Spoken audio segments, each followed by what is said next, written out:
Zoink Scoob! It's time for not only the PCP edition of Is It Kino, but a reunion of the Velma Fan Club podcast, not featuring Velma, but featuring Scooby-Doo, because it is the film you all voted for on the Patron's Choice poll. Scooby-Doo meets the Boo Brothers. And Zoinks again, I am spooked, joined as always by, let's say it was Frico. Which one of you is Frico? That's me. I don't remember their names. I want to call them Mo, Larry, and Curly, and I probably will. I was going to say that's literally yeah. just Three Stooges, basically. Yes. So. Yeah, but ghosts, yeah. And it's me, escaped circus ape. Otherwise known as Aggie. And also E-Rich is here, the vice president of the Velma Fan Club. You've been promoted, E-Rich. Oh, perfect. What is up, my fellow Boo Brothers? I'm not sure if I'm allowed to say that. That might be a racial epithet, so. And right before this show, all four of us, we were talking and we agreed, starting next week, we're launching the Velma Rewatch podcast. Oh. We're rewatching Velma? As I just explained, we all four agreed to do that before the podcast, and I'm just letting the audience know. I might have some kind of memento disease that I did not remember that happening. You've got I can't watch that shitty cartoon again disease, like Usopp going to an Yeah, island. and I got it real bad. I think Velma from the most recent Velma series would have had a great time in this movie. Because she would have been wanting to tear this building down because it represents some bad things that her people probably wouldn't agree with so much. I'm talking about women, of course. Mm-hmm. For those who don't know, this film is from the mid-'80s, and it's the Red Shirt Shaggy Era, where him, Scooby, and Scrappy go on various misadventures. We've reviewed the Ghoul School, where they have some co-ed hijinks, and this time it's a southern plantation with a lot of harsh implications about the characters we know and love.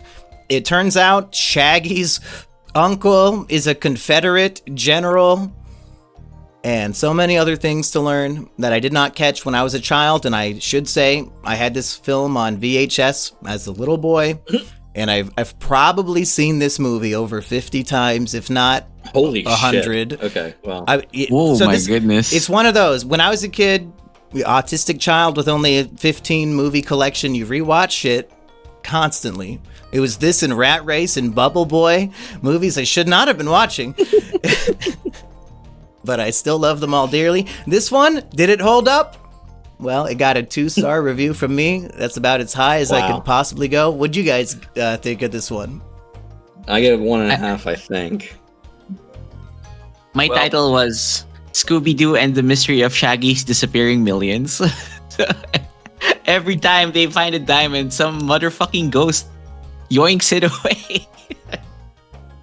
And well, they find the whole collection and they donate it in the name of the Confederate general to a charity for orphans. So they're honoring this man's legacy. Very good. As a southern racist. Yes.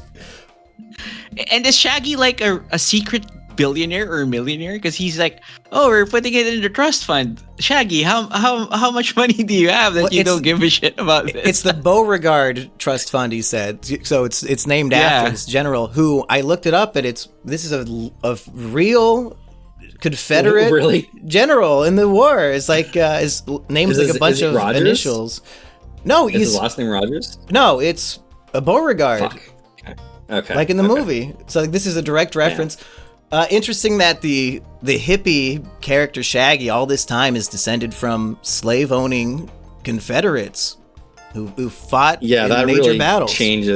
Really changes and shifts how much I like Shaggy now. I think I might have to become a Shaggy X. You believe in sins of the father, E-Rich. You're going to blame him for what his ancestors did. Even though he donated all these millions to charity at the end of the film.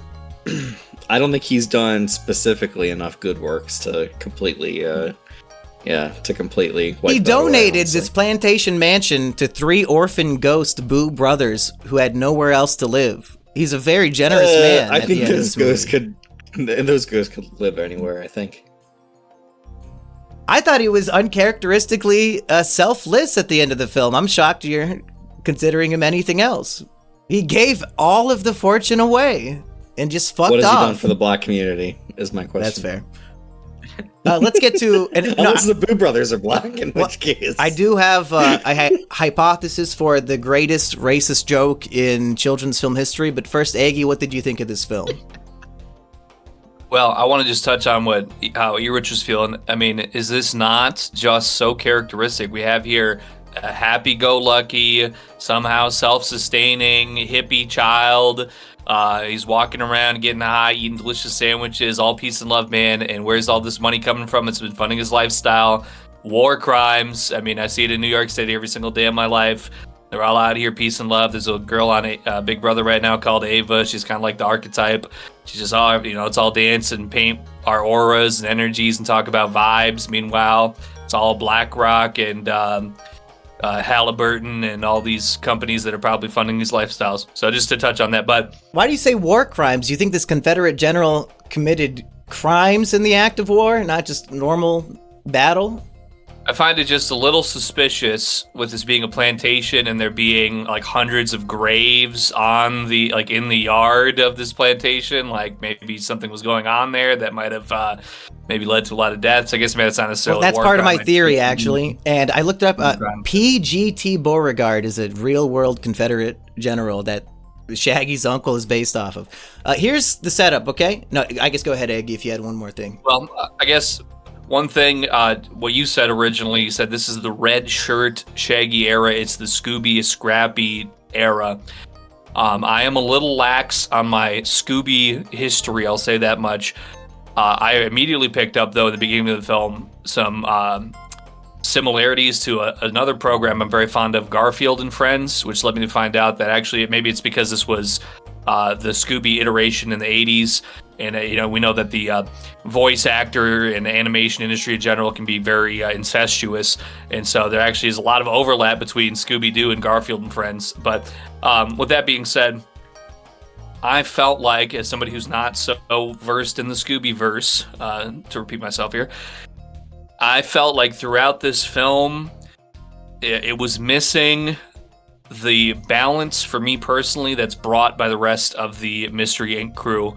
I feel like you get too much Scooby, too much Shaggy, too goofy, too airheaded. Scrappy's trying to be level-headed and bring it all together, but it's just not hitting the same for me as the full crew. So that's just something I want to say. I think Shaggy here is kind of pulling Fred's weight as well a little bit, because he's not exclusively a coward trying to leave. He kind of gets gung-ho about finding the treasure and the next clue and stuff. So I think if anything, Red Shirt Shaggy betrays the essence of cowardly Green Shirt Shaggy, but I grew up with it and I'm cool with it. So if we're merging different Mystery Inc. characters together to make up for them not being there, that's one way to do it. And really, Scooby and Shaggy, otherwise, aren't they kind of the same character most of the time? So having them be a little different from each other here works. And then, of course, Scrappy being the efficient one who actually is like taking care of business and grabbing the jewels out of the bad guy's hands and stuff. But racist joke, I need to get this off my chest, because as somebody who watched this 100 times as a child, I never realized Shaggy's uncle was a Confederate general. I figured that out today, first time ever. And the whole movie takes place on the Beauregard plantation, on which there's a giant graveyard, as Eggy was saying. And I'm thinking, well, how many generations of Beauregards have had a chance to even live here and die to have hundreds of graves here? And clearly a Confederate general. It was their slave labor. Well, here's the thing, though. I looked it up, and generally you're not going to bury the slaves with a tombstone or a headstone in the same lot as all the white people. They'd probably get unmarked graves. But either way, whether the slaves are buried in the graveyard we see or in their own, slave graveyard, we can assume there's a lot of dead slaves on this property. Yeah. And Farquaad, the hunchback butler, warns everybody at the beginning the ghost of an ape is haunting this land. Oh no. Oh no. Oh no. This might be the video that cancels us on YouTube. Canceled. I'm just relaying the exact plot and dialogue of the film. That's what happened in the movie. Textually, that's what happens. Yeah. That's literally what Okay. happened. If anything, we should be elevating that this film portrays an Iberian in his natural habitat. Okay, if we want to talk about prejudices. Okay. Back in the Wait, day. Iberian? What are you talking about? The Hunchback guy? Listen, if you know, you know. I don't know. I'm Explain. I'm talking about there's some people, they're very fond of potatoes. And, if you look into it, they might control a little bit too much based on their population size. People scapegoat certain other groups. They say, oh, this other group controls certain things. Meanwhile, Are these like the Irish Jews? Well, I call them Iberians. It's... Everidge, do you know what he's talking about? Are they? No, I have no idea. Can somebody who doesn't speak in riddles explain this to me? Yes, he's Irish. Okay, he's an Irish. Yeah. Hitler. Yeah. He's over here, and to be honest, he looks like just the type of I thought Irish Iberians were Ellis Island Spain, transplant. Catalan, and He's entitled to the riches of a true Southern gentleman. Maybe the Beauregards had a stained reputation. I'm not going to deny that. But these Irishmen, they think they can just come over and they're going to waddle around. He's probably been sitting in this mansion drinking whiskey or whatever for the last 40 years, rubbing his hands together, waiting for money to start falling out of the walls. Oh, I'll fix the chimney tomorrow. Why do tomorrow when I can drink today? Just Shaggy shows up, starts kicking him into gear, and all he's doing is walking around conniving and making him sleep in dirty shit that he's been sitting around and hasn't cleaned anything for 30 years. What kind of butler is this anyway? Fucking lazy fuck. All right, that's how to get that anti-Irish sentiment off my chest. So. I thought it was interesting that an Irish accent. Yeah, I didn't think he was Irish. He has the red hair for it, but I thought he looked like Austin Powers, and I thought it was interesting that this mid-'80s movie has a character named Farquaad who's short, and he looks like Austin Powers. It's like they predicted future pop culture a little bit. They could see what was coming. They were ahead of the curve. All good movies from the early 2000s are based on Scooby-Doo meets the Boo Brothers, which we haven't talked enough about.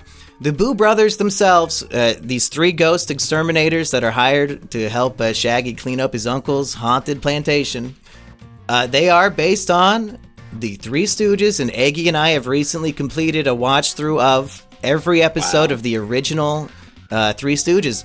I'm not that inclined to continue without Curly, because he is the best of them, and now that he's dead, I don't want to see Moe's uglier brother, who looks like him but uglier, try to replace the funny fat guy who barks like a dog. Shemp? What about Shemp? That's Shemp. Isn't Shemp the ugly version of Moe? Okay. And then there's Curly Joe, but I don't know enough about him yet. Right. But So just one more quick thing. So it's actually Hibernian, as I was saying, Iberian. That's actually like Spanish. Okay. Hibernians. And a famous Irish surname is Farquhar. So was his name something Farquhar or Farquad? Because I think it was. I think he's Scrappy Farquaad, was but it saying could it be- different from everybody else. it could be considered maybe he changed his name when he came into Ellis Island with all his various Irish people. He changed from Farquhar to Farquad, but it is fact-checked here on Wikipedia. The Farquhars, they're well-known Irishmen, so I'm going to say that this is an Irishman, a Hibernian, and he's been hibernating inside of this mansion waiting for this money. I'm just saying. If only he could solve the clues and find all the jewels, but you need a Shaggy-like intellect to do that. But anyway, Eggy, now that we've watched...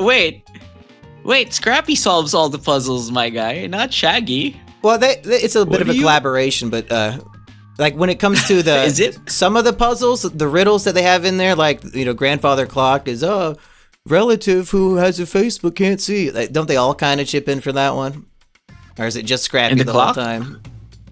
I think it was Scrappy, and it's like, oh yeah, you did it, Scrappy, yeah. Is that why everybody hates Scrappy? Is because he's the Mary Sue who solves every riddle? He's constantly. I think he does here. He yeah. walks directly in front And of the he's the bad guy guy that- and just takes shit out of his pocket, Yeah. and they don't notice. But I still And like can I just say Scrappy.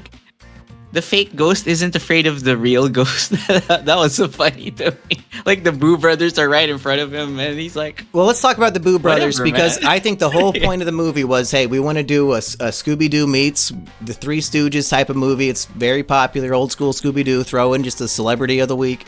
But they twisted it up. It's more of a homage to the Three Stooges because it's these original ghost characters who just do their shtick. And Eggy, now that we've seen all of their shtick, How do you feel about? Is it homage or homage? How do you pronounce this shit? I call it homage. Homage. How did you feel? Did they capture the essence of the Three Stooges here?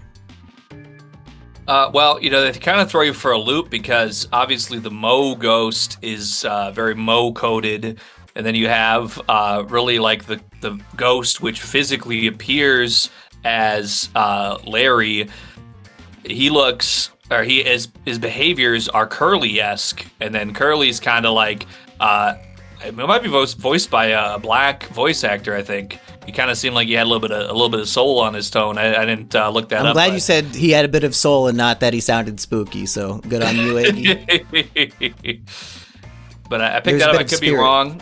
Maybe I'll look it up here before the episode's done. But I also had the observation that it was more of one Moe and two Curlys in terms of behavior, but then eventually, I think halfway through, the Larry, the skinnier ghost who looks like Larry and sounds like him, I think he picked up more Larry behaviors as it went on. Because should I give everybody a little description of the Three Stooges and how they interact with each other for those who don't know? Please do. Treat it as if I've never heard of So Three Stooges Moe, ever he's in the my leader. entire He has the Vincent the Atheist haircut, and even though he's ambitious and he's always coming up with plans, kind of like the Eddie of your Ed, Edd and Eddy, he's also short-tempered because he's a short man, and he's very violent. So when the bumbling fools who he's with aren't fulfilling the plans correctly, he'll just start attacking, their eyeballs or bonking them with a hammer, something extremely physically violent that would kill a normal person usually. And the good thing about the Three Stooges is that they're all superhumanly strong and durable. So like they kind of are destined or fated to be friends with each other, because anybody else they wouldn't fit in, because they'd either be killing other people by touching them or something like that. So we got Moe as the leader, who has bad plans and then attacks his own friends when the plans don't work out. Curly is everybody's favorite. He's the big fat guy. He's kind of like your Patrick Star, lovable idiot, very strong, retard strength really, and he's the funniest performer. All the kids love Curly. And then Larry, the third guy, he doesn't really have a thing like that. He's more of the straight man. Have a shtick. He's like the straight. He's kind of like the audience surrogate. Like he reacts usually in a grounded way, like that a normal person would to the situation, but he's still getting hit by Moe and all that. But him and Curly, I don't think they usually attack each other too much. I think they're more jovial. It's more Moe getting vicious with them. And in this movie, I think the Larry ghost, while he was acting very curly for the first half, in the second half he gets a little more, I'd say, intelligent. Like he has a fondness for music and he's inviting everybody to dance and stuff. He actually is trying to help Shaggy when he's falling off the gutter, and even though the ghost physics prevent it, at least he's trying. He's not a bumbling fat oaf who gets knocked on the head down the chimney. So I think the writer did a decent job at making analogs for these characters and adapting their shtick into cartoon ghost logic, doing stuff that you could never do with real humans, like they're sticking their body parts through each other and getting stuck inside of each other's corporeal bodies. And my favorite thing that shows me these writers really do love the Three Stooges, Shaggy has a line of dialogue. He says, "It takes real talent to be as dumb as those guys." And when we were watching Three Stooges for a full week at Rusty's house, I think we went on like a full 2-hour dissertation of that very thesis of how brilliant performers these guys are to pull off the dumbest shit possible.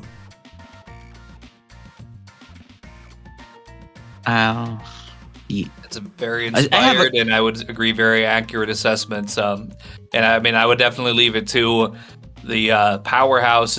As far as what this movie is, I'm sure it kind of gets a little bit of maybe where I would consider even the Stooges could fall here, but we have Elvis or some of these other people who are very well known. I don't know if really anybody has the spin-off filmography catalog that the Scooby-Doo franchise has, how they just churned out so many of these sorts of pictures, just kind of a premise of a mystery and then just throwing certain things into it.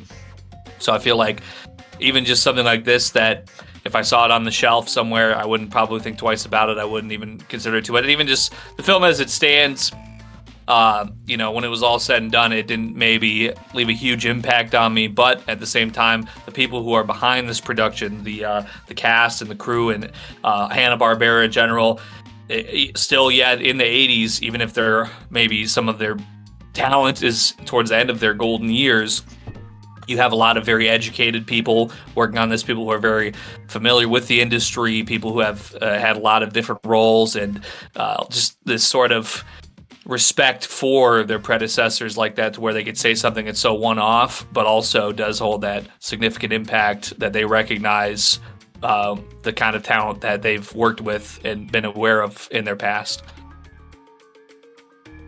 Was there a Boo Brothers show after this? It feels like they're trying There's no fucking way. There's no to fucking make a spit.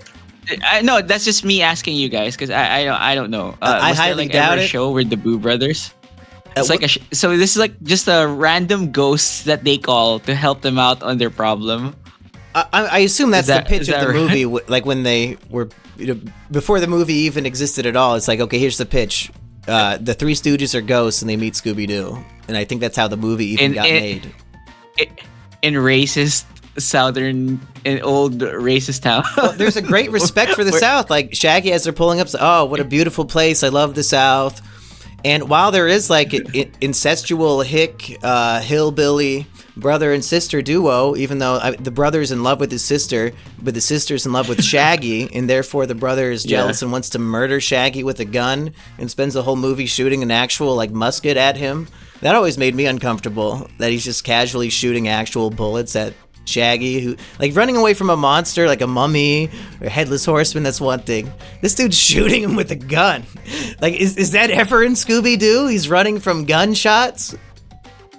Well, in the show, in the episode, or is it the feature? I guess the people that get shot, the bear got shot and he was okay. A tree fucking falls on the cop and he's okay. Yeah, no, so these bullets. They shouldn't really be afraid. One bullet made an entire tree collapse. Like it went through the trunk and the whole thing fell on the sheriff. The bullets are doing damage. After, right? I really enjoyed how the Billy Bob, he shoots the sheriff multiple. He shoots off his hat, shoots his belt off, and he shoots like the lights out of his car. He's like, "Oh, when I come back around, you're getting 2 tickets." Yeah, you're in big trouble. The spoiler at the end of the film maybe gives a little bit of wiggle room here to like, okay, yeah, I guess maybe this could be understood because he's trying to. But I don't think they probably thought into it that deeply. But I also think it was funny, just considering the climate in which we live these days. Just imagining somebody opening fire and shooting a cop like 3 times, like, "Bye, Willikers, you're getting a ticket for that one, boy. I'll see you tomorrow." It almost makes it retroactively like way funnier that the cop is so nonchalant about being shot at by a guy.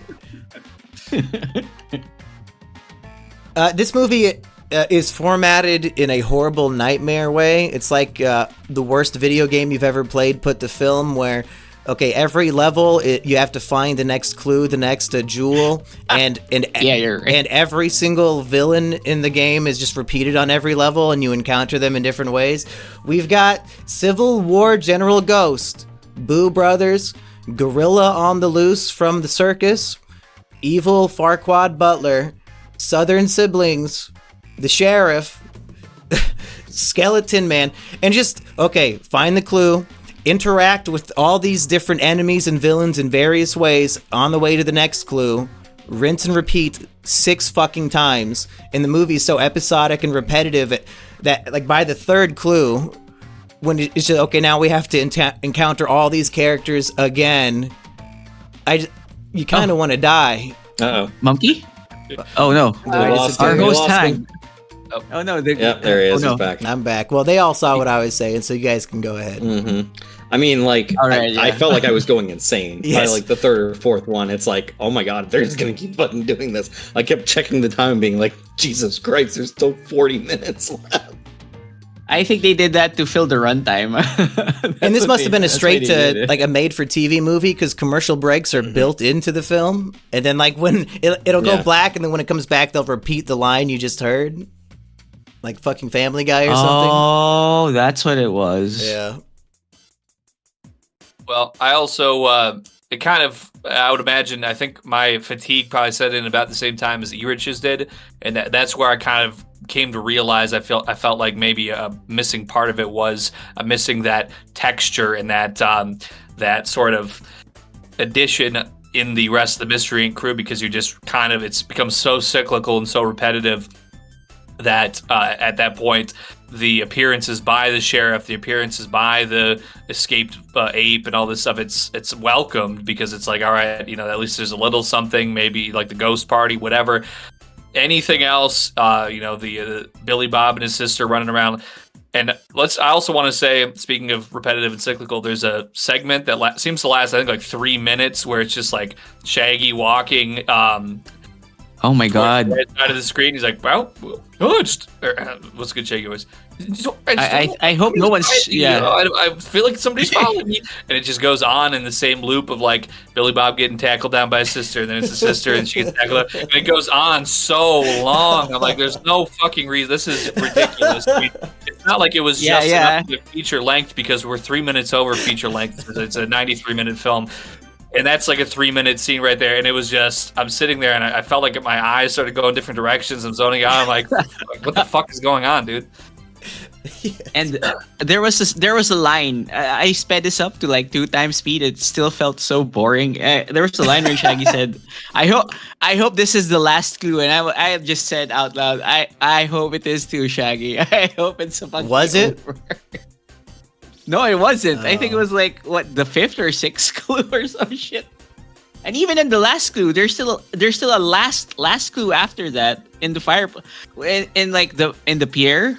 And then there's the last clue in the house. Apparently, that's where all the things was, and there was a lever where all the gold coins came out. It's like nobody ever bothered to push it down. Just like anything. Fantastic Four, they needed a lever.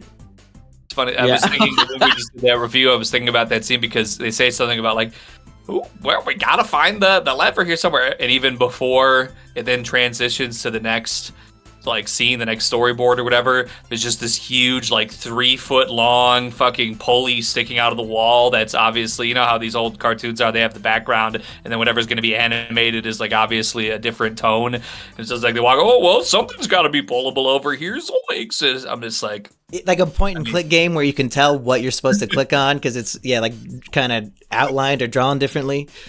You have a fireplace, you could have pressed a brick, you could have, I felt like there was so much, not that I guess it made a huge difference all in all, but I just felt like it was very lazy, maybe. I don't know, like you have a lot of opportunity to have something magical or hidden around a fireplace, in my personal opinion. You have this huge fucking metal rod just sticking out of the wall for no reason. It's like, the Farquhar, I mean, listen, I already was going in on this guy. I'm not giving him a lot of credit for his intelligence as it is, but for God's sake, you never thought to pull the giant fucking rod that's been sticking out of the wall for like 40 years. Well, it's an Octavarium story ends where it begins kind of story, because they find out about this sort of scavenger hunt standing right in front of that fireplace, and then that's where the ultimate mother lode of the treasure was. So brilliant storytelling, nothing lazy at all in this film that's repetitive and made us all want to gouge our eyes out. At least they had a wide variety of characters to cycle through whenever they got bored writing the other ones. Yeah, a bunch of very annoying Southern stereotypes. Well, I'll say Sadie Mae, the Southern girl who wants to get frisky with Shaggy, little bit sexy, huh? They short shorts with each butt cheek perfectly defined. Yeah. This might have had an effect on me as a child. Perhaps I did not understand. Why is Shaggy running away? Like, she's molesting him in the hay in the barn, like pulling him in and literally rolling around in the hay with him, kissing him. And he's, being molested and screaming no. So it's kind of disturbing on that level. But really, what is Shaggy? I'm not going to say he's gay because he doesn't want to be raped, but this chick's pretty smoking. And I don't really see him with other chicks. So, like, why is he so against this chick? Should have just smashed him past. I think he should have just, just smashed it for the weekend and went home. Yeah. Yeah. She wanted it more than I've ever seen any chick want anything. And hey, Hanna-Barbera knew how to draw him back in the 80s. Hell yeah. So we all agree we would fuck the chick in the movie. Any other I would. Great commentary from these great critics? Well, Yeah. I mean, Go ahead, you know, man. like she's got the country thing going on, but she's wearing patchwork clothes, no socks and shoes. Makes it hotter. I mean- makes it hotter. You just know she's down for anything. Like she's got her standards have never even begin to exist out here in this fucking shithole. It is like a swamp, a spooky swamp, ghost-infested plantation, and she's casually knocking on the door to borrow like sugar for something. So she's fearless. That's a good quality in a woman, and probably some other things I can say to justify my lust.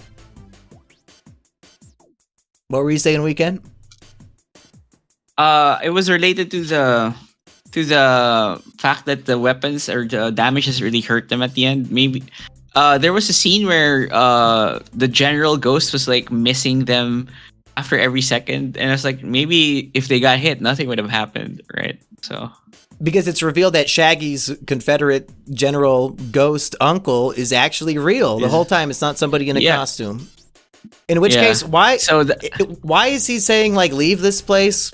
If he was one of the people saying that, like, isn't he the one giving the inheritance to Shaggy? Yeah, the Aryan, the perfect Aryan man, Shaggy Rogers. Is it really a test? Because like he wants Shaggy to go through the scavenger hunt to find the family jewels. Maybe he needs to try to scare him off to prove he's a real man who could go fight the evil North with all these riches. That's possible. What if Beauregard left behind like a note with the treasure, like use this to help the South revive, come back again. And like Shaggy, like the next movie is Shaggy uses the wealth to have Civil War II. I think that would have been interesting. Should we write Scooby-Doo and the Boo Brothers versus the Union Yankees? Yeah, why not? E-Rich, start writing that, and don't use ChatGPT. I want this to have a human touch. Okay, so wait, Shaggy is pro-Confederate now and he goes north? Or it's his family lineage. It's his uncle literally left behind a treasure saying, use this money to help the South win Civil War II. And Shaggy fulfills the inherited will of his ancestor like One Piece. Wow. Do it for the glory of Shandora, you know? Like, this is for Calgary. He didn't die for nothing. And you know what? I feel like AI could craft this within the next 2 years. No. Human touch AI. only. Oh my god. And I want the same the same animation style Hanna-Barbera used, hand-drawn. I want people to have cramps and like broken fucking hand bones and fingers from having to draw this shit, even if we're repeating backgrounds and the animation of a gorilla pushing down a southern guy and then back and forth gets repeated for 3 minutes straight. That's fine. But no AI. I do have a background in animation, so I could definitely storyboard at least like 2 pages, so it'll be a start. Yeah, we don't need to animate this. If we just storyboard the whole thing and then like we talk over it for the character voices, that is good enough. Weekend Warrior, you're the artist here. I see you. Did you draw those sunglasses or did you steal that from Google? No, I had Robel. Shout outs to Oh, Robel. cool. She did that. Yeah. Yeah, it looks very cool. So, have people reacted to your thank you. new profile picture in your comments yet? Yeah, and they have. Yeah, and somebody said they almost didn't click the video because he didn't recognize the PFP. Oh. And then they clicked it and then said, "Oh, thank God it was weekend." So But it's just that was nice. Maybe if you change the shirt back to red, it'll make it more recognizable. But I like it with the sunglasses. I like this aesthetic. So aesthetic or however you want to pronounce it. So Aesthetic, yeah. nice. Yeah, you're like gothic and edgy, but then you have a flair for life on your face. Yeah, and like the what's that game? Hotline Miami vibe. So that's what I was going for. So Well, it's beautiful, and you can get to work on our storyboard. Yeah, sure. Anything else from this pretty horrible movie, guys? Before we move on to the PC people. Did not enjoy watching it, and I don't know. We any Scooby-Doo thing we watch from here is going to be better than this, right? Like, well, I think this might be better than better. Ghoul School, right? Are they comparable? No, because I like the characters in Ghoul School better. Yeah. This has the Boo Brothers! Every scene with the Boo Brothers I thought was Kino. That's why I can't hate this movie. I love the hijinks. I think that they did good bits with that sense of humor and incorporating it, literally fucking ghost pun. Literally translating that into cartoon ghosts. I think it was well done. Like, Mo takes Larry's head and slingshots it into Curly's face. That's funny. He goes, what? Whoa! He has like this like super ultra like expressive reaction compared to everything else in the film when he gets penetrated. Yeah, Ghoul School was literally the cheapest, dumbest puns possible. And I don't care that it's coming out of like a cute fucking lowly version of a vampire girl saying, oh, bats to use, this sucks. No, the movie sucks. This is clearly better. Maybe it's recency bias because I haven't really rewatched. I don't want to rewatch the Monster Girls, but I feel like I had more fun with that movie than this one. So I don't know. At least I had like a camp storyline of we got to beat the neighboring all boys camp, and this was just the same shitty plot line repeated every 10 minutes. To be fair, I don't think we did mention this aspect of but Shaggy and the girl and the guy who keeps shooting at him. There's sort of a Hatfield and McCoy reference here that the Beauregards have been like their warring faction on the property line for generations. So that's why Shaggy is being shot at the whole time, and why I don't know. I'm just going off scientific facts here. Allegedly, throughout human history, women tend to go up across to the warring tribe and Romeo see what and Juliet over there. That's right. So, there's a little bit of reason here why this happened. So I figured I'd just mention that for the audience that is very invested. You didn't like my explanation that it's an incestual jealousy of the brother? It's probably just as valid, but but you're saying it's more of an ancestral jealousy than an incestual jealousy. It's more of a family battle over the ages. It is mentioned in the film, and there is, a historical parallel there that with some clan wars. And I ain't talking about the one you're more familiar with. I'm talking about family clan wars down south back in the day. So just figured I would mention it. Also, this was the first ever feature-length Scooby-Doo film. It had been running for 18 years before they ever did a feature-length film, and it was the first one, which was this one. I did not know that. Wow. So then was Ghoul School right after this one? Yes, this was considered technically like maybe a loose sequel. When is the Wacky Racers movie? I thought, man, that must have been right after then. I thought that was way older. Maybe there was a time where Scooby-Doo did this like collab, or is that a series where like Scooby-Doo meets Batman or Scooby-Doo meets whoever? There was a show like that, right? Yeah, Scooby-Doo meets Dracula. I don't know. There's all kinds of different ones. Scooby-Doo and the Reluctant Werewolf, 1988. So that, I guess the Wacky Racers movie did come out a few years later. Shaggy gets cursed into becoming a werewolf and is forced to participate in a wacky monster car race to win his freedom. That's another Kino film, if I do recall. Another Red Shirt Shaggy staple. But I'm not putting that on the list. Folks, we're about to do another PCP list after, I guess, our final thoughts on this movie, if we have anything else to wrap up. 2 out of 5, and that's with nostalgia goggles, folks. Yeah. Don't watch this one. Yeah. Okay, who wants to put something on the next PCP poll, where members of the channel can vote for what we review next? Well, I have something very low effort and that is not going to win that I want to put out, but I have a reason for it, okay?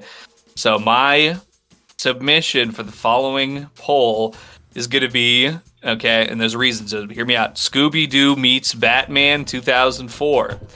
Now you're thinking, holy fuck, we just watched this garbage. Why would you want more Scooby-Doo? First thing, 17-year difference. This one's got to be better. And critically, I believe it is. But also, I've really been somebody who never watches quote-unquote cape shit. And I've really been watching more of it than I ever have in my entire life, just in recent times.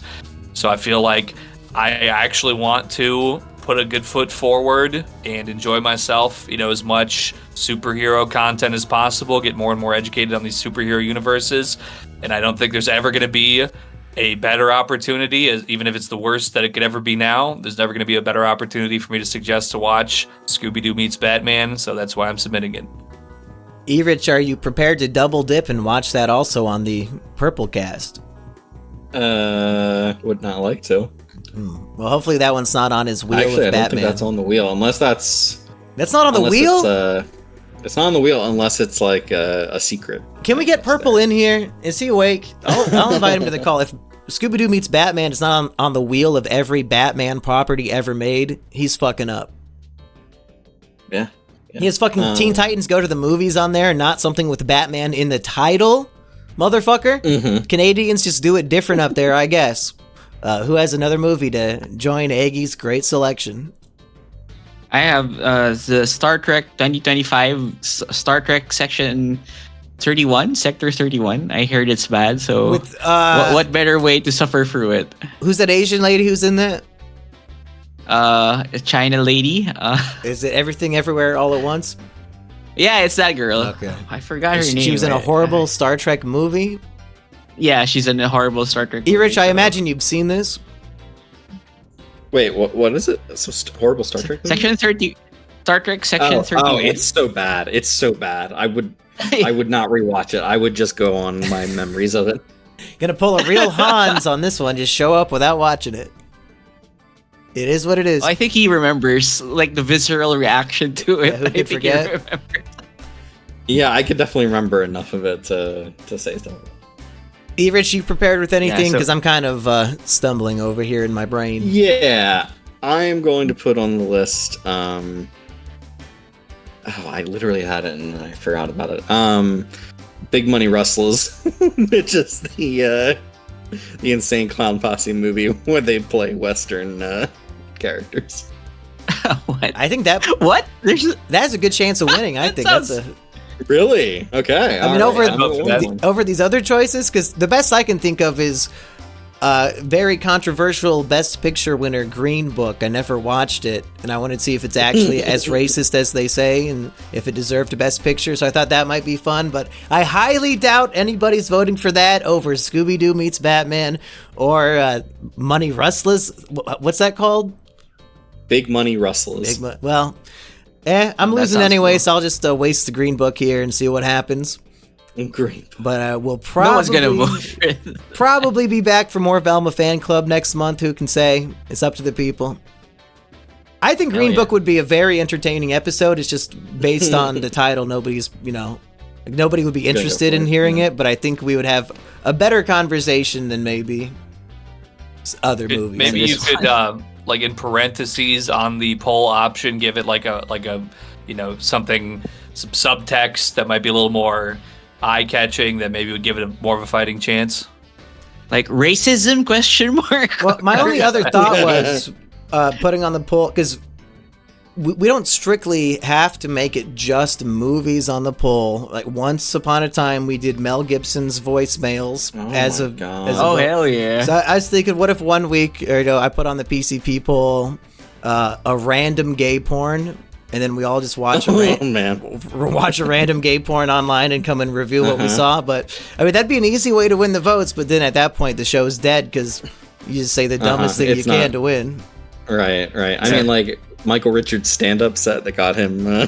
That'd be good. Yeah, yeah. Hang him up in Well, the you Yeah, tree. you got him pair with that. blacklisted. You need to pair with that the interview he did afterwards, where it's Jerry Seinfeld and I think Letterman or something, and Michael Richards is taking it very seriously, and everyone else is kind of just joking around. It's very funny. And these days, they did like everybody else would take it too seriously, and he'd be like, "What?" What, the N-word? The crowd cancel is like Jerry. laughing the whole time, and he's like, "It's not a joke. It's not a joke." The woke They canceled me, Jerry. So should I replace Green Book as my pick with Michael Richards stand up, I think that would, Yeah, I totally. think, yeah. or should I do the And interview double with it- James Franco since you said the interview? I think that the duology should be there. Like the Yeah, it Michael should be Richards and the interview. Yeah, it should be both. Because I think the set was just quick, right? If we put Yeah, I don't think Michael there's much that's- Richards stand up, I think it's guaranteed to win. yeah. It's almost unfair. Yeah. God, Do man, it. we have so much time in the month to think of good movies, and I never do to put on the poll. Shameful. I'll stick with Green Book Yeah, just no, so I that keep we can see who forgetting. wins with you guys. I keep forgetting that we have to make a poll after. Yeah. Yeah, so. Any final thoughts on Is this that- PCP/Velma fan club meetup before we reconvene next week with Velma episodes 1 and 2? Can we not do that? You know, I'm a man with certain moral standards and everything, of course, but it might be less mentally devastating to put on the gay porn versus a Velma rewatch. Yeah, but rewatch. Either Yeah, way, I agree. It's only like 25 episodes, guys. You don't want to spend 4 months rewatching this great show after Oh, make up with sure, Florian yeah. and do it with him. What I about still this? show up, I'll The say that much. Succession Virgin podcast, and we watch Succession 3 episodes at a time. E Rich, how's that? No.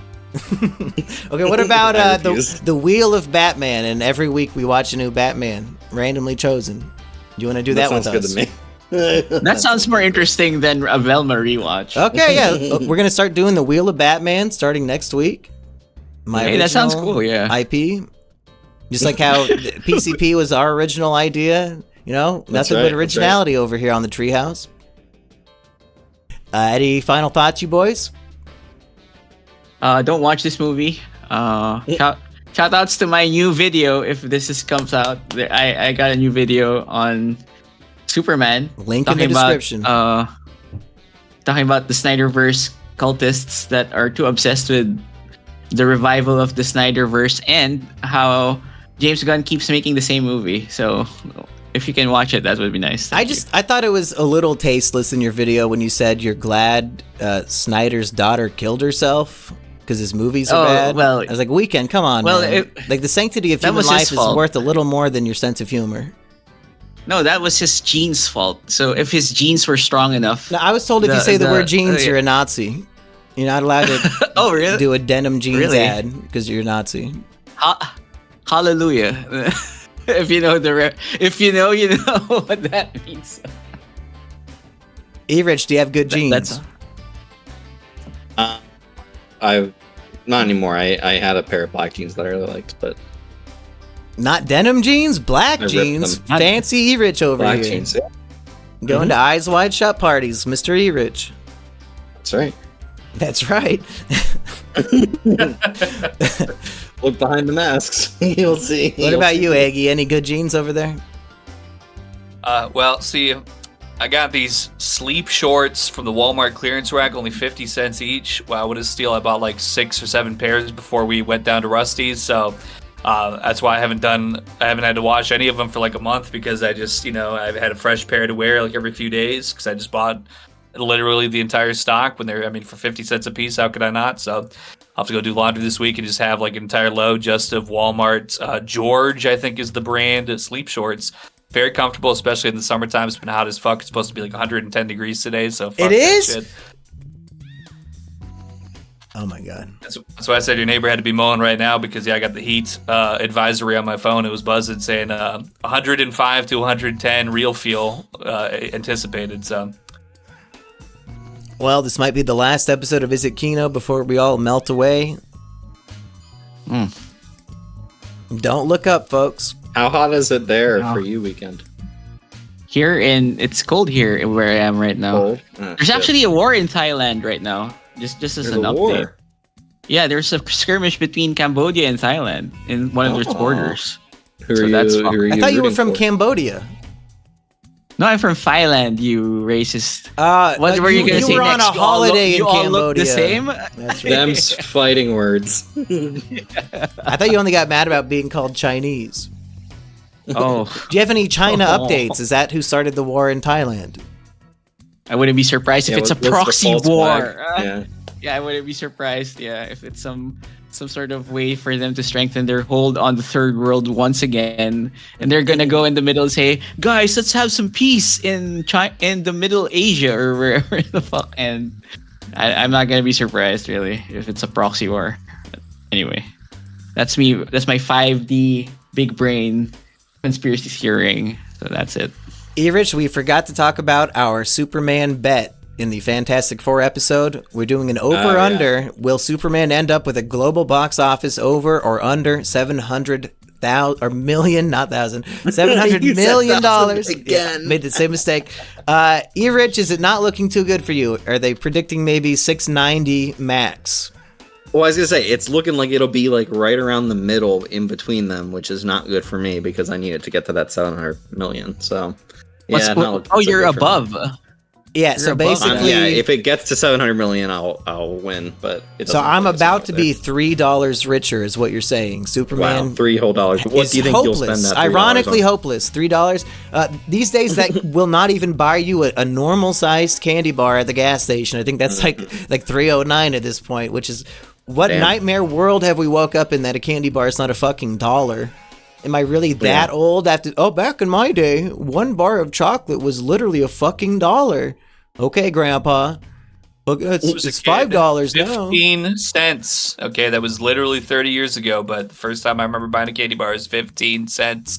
You get a Rolo for 10 cents, and they were pretty disgusting. But if I only at 10 cents, that might have been all I had, so I kept eating that garbage. I haven't even seen Rolos in probably over a decade. They probably went out of business, as they should have, because that shit was nasty. But yeah, it was like powdered caramel in there, too. It wasn't even like creamy or gooey, I don't think. But at $3, I'll probably invest it towards buying one candy bar someday. So I can't wait. But we'll see. Maybe Superman will have a big surge, and Fantastic Four will be so shitty people just buy tickets to Superman instead. Could be. I know that it's not even doing as well as Superman in China. Superman did terribly in China. So Fantastic Four is bad in China? Weekend, why don't you guys like it? Because first of all, I'm not Chinese. Second of all, I think Superman's not even I think it was in the Kino podcast with Lores and Hans. I think there was a good point that was raised when Superman's just not that popular outside of the US, and I don't know if the Fantastic Four isn't as popular outside of the US. So there you go. Is E-Rich's face in your new video, Weekend? Because he was in that Discord call, wasn't he? Okay. Yeah, he was. Oh, should I just? No, it's good to know I'm cameoing. I don't care. No, I just realized E-Rich, you're in the new Weekend Warrior video, and it's probably gonna get way more views on his channel than the Kino episode will get over here. So E-Rich, you're going places online. Hell yeah. Yeah, I shouted out the Kino podcast because I told my audience I was there lurking and hanging out with you guys, so I gave it the link. He played a whole clip of me making a halfway decent point. I've never been so happy. Yeah. Nice. Yeah, it was a good point. And so my monkey brain activated. God damn it, he's right. He's got a point. The neurons. The neuron activation. Yeah, exactly. So, Eggy, anything you want to plug? Maybe 3 breakfast sandwiches from Wendy's are getting reviewed on your YouTube Shorts page anytime soon? Well, I certainly should, because just like how I had to shout out the Panera Unlimited Drink Club, which was arguably less Unlimited efficient. Sips Club. It was the Unlimited Sip Club. It's supposed to go. I think I've seen people get 3 months free now. For free. Hey, even if it sucks a lot of the time, it's still good. But right now, Wendy's, they got, until further notice, if you're an American, $1 breakfast sandwiches and no bells and whistles. Just get a nice 600-calorie sausage, egg, and cheese biscuit. It's tender, juicy, flaky. Couldn't believe that, because I thought Wendy's kind of sucks lately, but these breakfast biscuits, they're decent. I've been flying over there every single day and stuffing my already too fat face, but I just can't help that deal. Do you go through the drive-thru on your scooter? I've done it before, but I have been in my vehicle the few times that I've been over there, because I'd stop at Walmart too. So it do be too hot. I've tried to walk up. I've tried to walk up to a drive-through, and they would not serve me because I was not in a vehicle. Need a scooter. It's amazing that they'll let you. What if you're just on like a little, like a metal push scooter, like for a kid? Would that count as a vehicle because you're on wheels? I think they do make the motor vehicle distinction, just like the parks do too. Is there a motor on yours? I thought it was electric. Yeah. Well, it's an electric motor. Yeah. Okay, I guess that counts. Before I sound any more stupid, let's end the episode, folks. Final thoughts, boys? Peace, people? Good night, guys. Bye-bye. Yeah. Shout out to Scooby-Doo, solve that mystery, boy. It's 4 a.m. where Weekend Warrior is, so let's let him go to bed, folks. Peace, people. Yeah. Enjoy your sleep, Weekend.